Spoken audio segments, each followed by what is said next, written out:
Animal Welfare Amendment Bill, third reading. The Honourable David Carter. Mr Speaker, I move that the Animal Welfare Amendment Bill be now read a third time. The Animal Welfare Amendment Bill seeks to raise the penalties for animal cruelty offences and redefine the way offences are described. It sends a very clear message that serious offending against animals is unacceptable in our society. First, let me thank everyone who has been engaged in the development of this bill and who have worked in a cooperative manner with government to reach this point.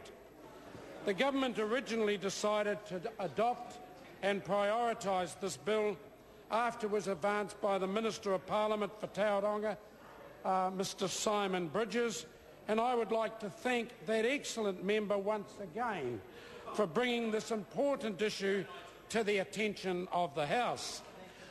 I would also like to thank those who submitted on the bill and the Primary Production Select Committee for diligently considering the issues that were raised.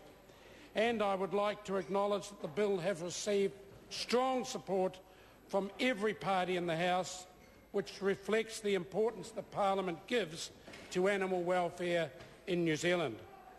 New Zealanders can rest assured that with this bill we will see improved animal welfare situations in this country. Mr Speaker, I do not propose to go through the bill again in detail, but would like to briefly recap its main provisions for the benefit of the House. The bill increases the penalties for wilful ill-treatment of an animal, as well as those for ill-treatment and other neglect-type offences, including failure to meet the physical, health and behavioural needs of an animal. The maximum term of imprisonment for wilful ill-treatment of an animal will increase from 3 years to 5 years. The bill also expands the threshold for wilful ill-treatment of an animal, the most serious category of offending, to include serious injury or impairment of an animal. Additionally, it introduces a new offence of reckless ill-treatment of an animal alongside the existing offence of wilful ill-treatment. This will capture those offenders who might otherwise not have reached the threshold for the offence of wilful ill-treatment to apply. The bill allows the court to impose a minimum disqualification period from animal ownership in cases where serious or repeat offending has occurred. Where the court sets no minimum period, a default period of 2 years applies before that disqualification can be lifted. Finally, the bill allows any or all animals owned by the offender to be forfeited where the court believes this is required for animals' protection. These changes will enable cases of cruelty towards animals to be prosecuted at the appropriate level. The changes show that we take cruelty towards animals seriously and sends a strong message to potential offenders that animal welfare offending will simply not be tolerated in our society. When considering the bill, the Primary Production Select Committee expressed concern over the perceived lack of Ministry of Agriculture and Forestry animal welfare inspectors.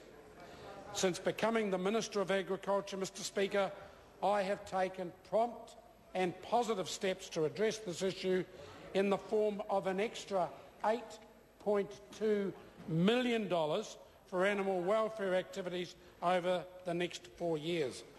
In the first year alone, this new funding will enable MAF to double its number of full-time animal welfare inspectors. $1.2 million will also be provided to the SPCA to support the vital role it plays in upholding animal welfare standards in our communities, and I commend the work that the SPCA does. Animal welfare is a priority for this government, and the Animal Welfare Amendment Bill sits alongside a range of initiatives we have underway to improve compliance with animal welfare requirements in New Zealand. This bill reflects the fact that most New Zealanders find animal cruelty to be truly repugnant and wants strong laws to protect our animals from harm.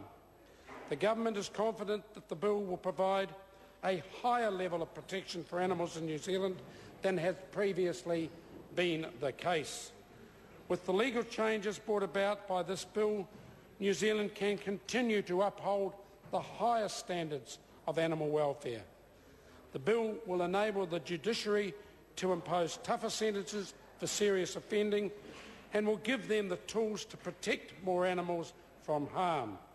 This in turn will help prevent some of the more serious offending against animals that occurs from occurring in the future. In conclusion, Mr Speaker, the passing of this bill is not just the national-led government acting to improve animal welfare. The entire Parliament is sending the strongest message to potential offenders that cruelty towards animals is abhorrent to society and will not be tolerated. I commend this bill to the House. The question is that the motion be agreed to. Mr Speaker. I call the Honourable Damien O'Connor. Mr Speaker, thank you very much. The Labour Party supports this bill.